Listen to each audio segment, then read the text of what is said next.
Hi, everyone. What is up? It's been a long day in terms of ACL world, so I appreciate your um, attention and whatever resonates with you. And uh, thank you to the reviewers and to organizers of this workshop for your time and efforts. You are seen and appreciated, and this is wonderful. So hello, my name is Anaelia. I use Elia for short. I use they, them pronouns, and today I'm going to discuss work done with some colleagues at Amazon Alexa. This was work that was also accepted to ACM Fact, and was also working with their global diversity, equity, and inclusion team, which centered, exactly how Maria put, transgender, non-binary voices to measure biases in open language generation. So here's a breakdown. You're going to get two things from me today. One, you'll get a talk on how do we think about constructing harm evaluation frameworks that expand otherwise gender binary centric approaches to understanding gender inclusivity. And here's this outline, right? But two, and I would say more importantly, you're going to get to talk about the praxis of the AI researcher. Throughout this project, I kept asking myself, what does it look like for an AI researcher to operate within this task while kind of pivoting that default gaze that we're all taught and kind of like just naturally the epistemology of what is this kind of ML domain. And as a PhD student, right, we're very, in my opinion, looking at artifact centric, right, improving and expanding the novelty of artifacts. And so this can sometimes actually lend itself to a more techno-deterministic gaze, where we kind of center the artifact in the issue rather than kind of taking a step back and shifting that gaze to be one that is more socio-technically oriented. So here, I think, is one of the resolutions in the creation of AI that I'd like us researchers in the room to think about. And each of us have power and responsibility to consciously grapple with how model artifacts operate within a socio-technical ecosystem if we are built towards building, fairer, more equitable AI systems. And so to do this, as I move through the presentation, I'm going to flag specifically kind of key points. Like in addition to breaking down how we're doing the harm evaluation framework, I'm also wanting to, give that like nudge of like, here are the choices that impacted my design, that little cute little triangle on the right. And critically, the decisions where I chose not to do something were just as important as the decisions where I did choose to do something. So moving forward, just want to be mindful of time. So there's some slides I'll go deeper on than others. So sit tight. Okay, cool. So we're going to start with kind of going through the motivation and some questions that we were proposing. And, this is a venue in which we understand the context of the queer community, being in community together. We know that LLMs are able to propagate harmful societal biases from the data it's trained on. Several scholarly works, many produced by those in this room, virtually and in person, have discovered how models are able to propagate unwanted associations, denigrating comments toward marginalized populations originating from the data that it's trained on.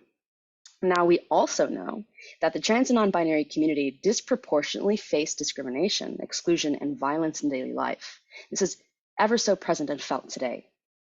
Now, knowing this, gender minorities like the trans and non-binary community then are at risk of further marginalization by AI, given this kind of propagation that we're seeing. And so we're asking this question then, well, as AI researchers interested in building gender inclusive LLMs, we first ask, one, what harmful social attitudes towards gender minorities, specifically the TGNB community, should we be vigilant of and assess in our language models, right? We see a lot of scholarly work, and there's been a plethora of kind of gender, looking at kind of like fairness in gender bias, right? And something that is consistently kind of across time that's stuck is comparing profession, right, with respect to someone's pronoun.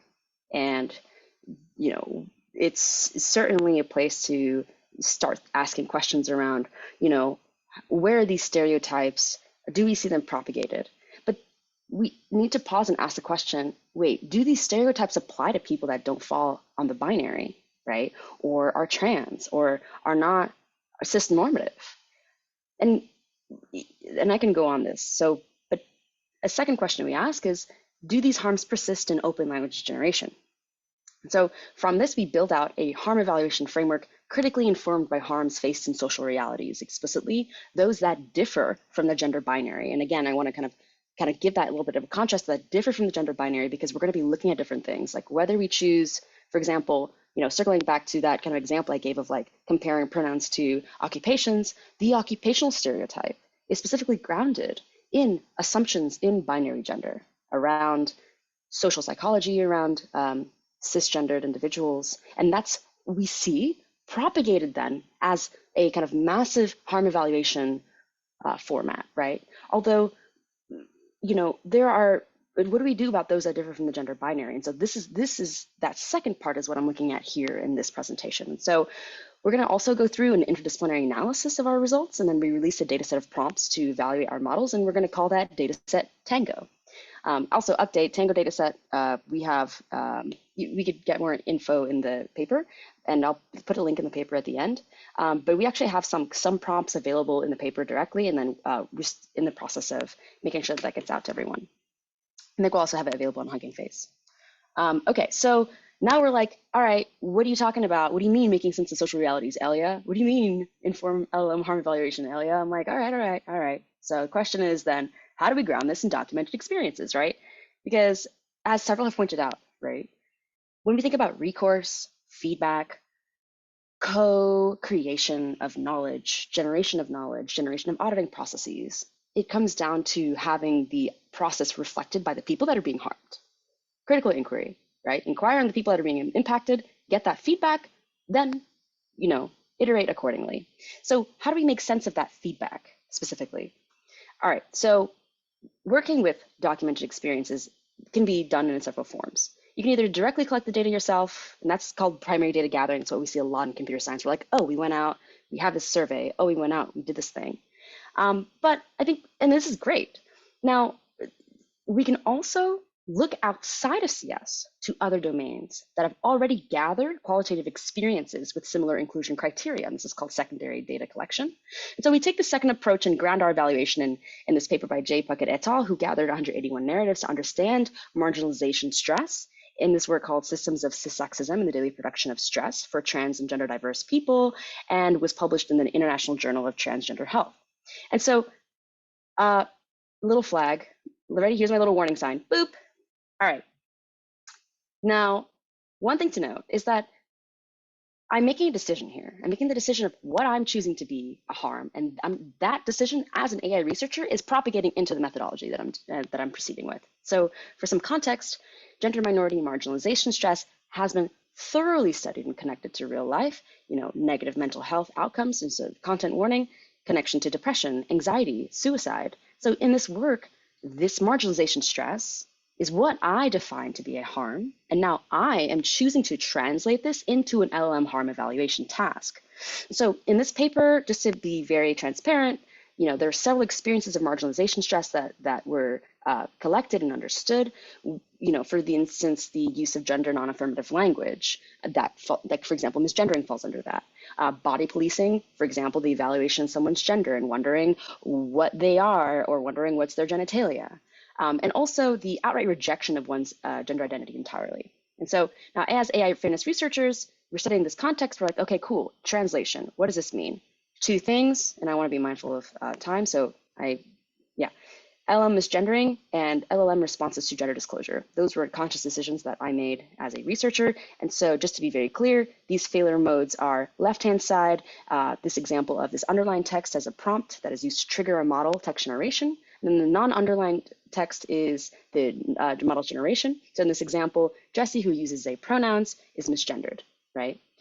Because this ended up, Jessie was using different pronouns, but the model generated a different set of pronouns. And on the right-hand side, we see this example of a model negatively responding and rejecting to the response of this prompt of someone coming out as a trans man, right? And this, at the bottom, we see this example on the lower right-hand side, a form of body policing through the centering of reference genitalia, given that someone just came out as, or stated, right, their gender identity. So now that we've grounded these LLM harms in the social context that pertain to the communities that we're going to evaluate with respect to, we proceed to actually see if we see this in LLMs themselves. So I'm going to skip over how we decided to select the non-binary wiki just because of time. There is more info about that in the paper, but long story short, there are different ways to measure this. One way to do that is through autoethnographic analysis. For example, educational banners that look at reclaimed slurs and how it differs from Wikipedia in terms of the content that's being evaluated and what's being included. So we use this, so we can think about this as a Wikipedia. This is what it looks like. It's about non-binary folks centering the text of non-binary individuals. The admins are also non-binary and they're awesome. Just real quick, what we end up doing is going through essentially sampling the non-binary wiki. We're going to vary a little bit of how these names go across stereotypically masculine, feminine names, non-binary names for the wiki itself, and then these pronoun forms. Some common usages of singular they, they, they, many other ones that can be also included in future work. Then we're going to populate these templates and then evaluate them by using it. We're going to use this to trigger a model generation across GPT-2, GPT-Neo, which is an open source alternative to GPT-3, and OPT and ChatGPT. Then we're just going to evaluate what was generated and how consistent that was with the trigger itself. Here's our prompt data set. You can learn more about that in the paper. We ended up actually automatically evaluating this tool. We tried coreference resolution, but it didn't work. We just ended up grabbing the first pronoun, the generation, and then we validated that with human evaluation. What we find is a few things. There's moderately strong agreement between that tool and Amazon Mechanical Turk. We also see misgendering occurs least in referents that use binary pronouns in the templates. Interesting. Also, we see misgendering is significantly more frequent with referents that use singular they and even more so with neopronouns. However, overall, ChatGPT does outperform all models, though there is still that kind of disparity across singular they and even more so neopronouns. And so this is consistent. We saw across model sizes. I'm going to leave this for the paper here, but I'm going to move over to gender disclosure because I think this is like really important to note. Is we're essentially looking at how models respond to gender disclosure. So we can extract essentially how people are talking about their gender in the text, followed by going into having all those forms extracted and then testing for, when we trigger for generation, testing for kind of any sense of toxicity. I just want to point out real quick that it's really important to think about as a researcher as well, what does it mean to capture gender? Long story short, people can have direct quotes, right? And that's the best thing in my opinion, where you are having a representation reflecting the person's, what they said. But this is where it gets challenging. There's several quotes per bio, and we have this kind of standardized kind of LLM size input, right? Do you truncate? Do you average? Are you doing subword pooling? And it's like, no. I'm not going to try to like risk misrepresenting someone. So right now, and this is various ways to kind of approach this in the future, but we ended up just extracting that, what was said in this kind of like little blurb here about like a Pandora box came out as whatever, as gender fluid, as agender, etc., via Facebook post. We're going to grab all those across several pages on the non-binary wiki, and then vary that, again, the reference, the names, and different genders that we collected in the non-binary wiki. And long story short, what we end up finding, I'm going to skip over this, the data set, 1.4 million prompts. What we end up finding is that TGMB disclosures actually scored most toxic on average.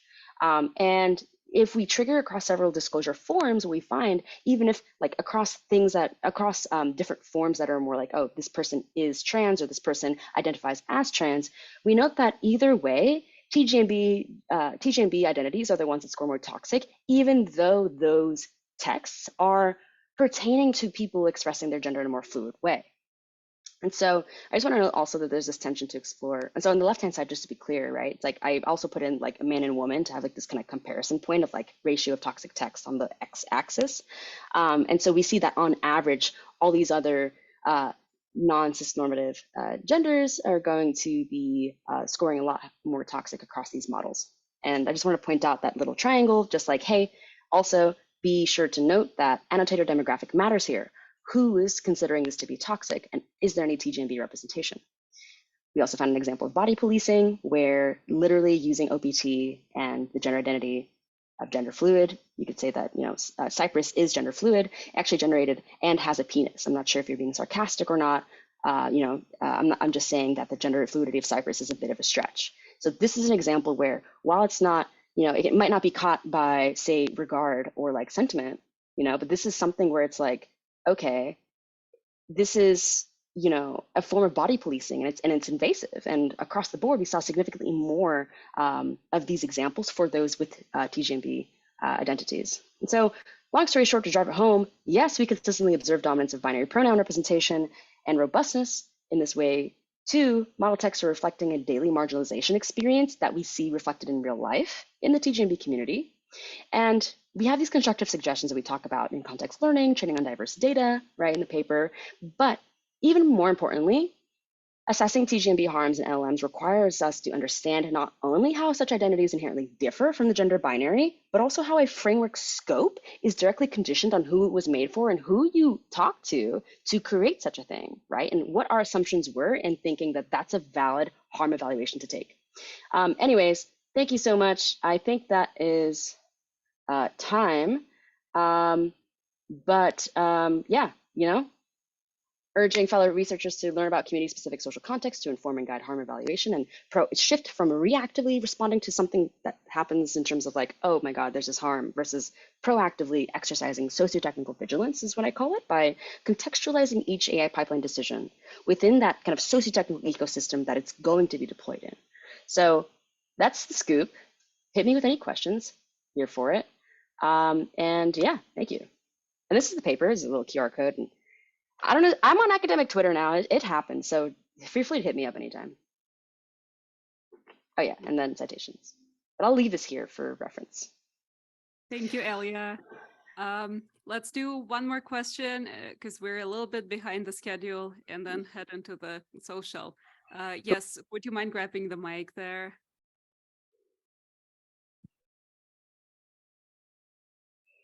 Hello.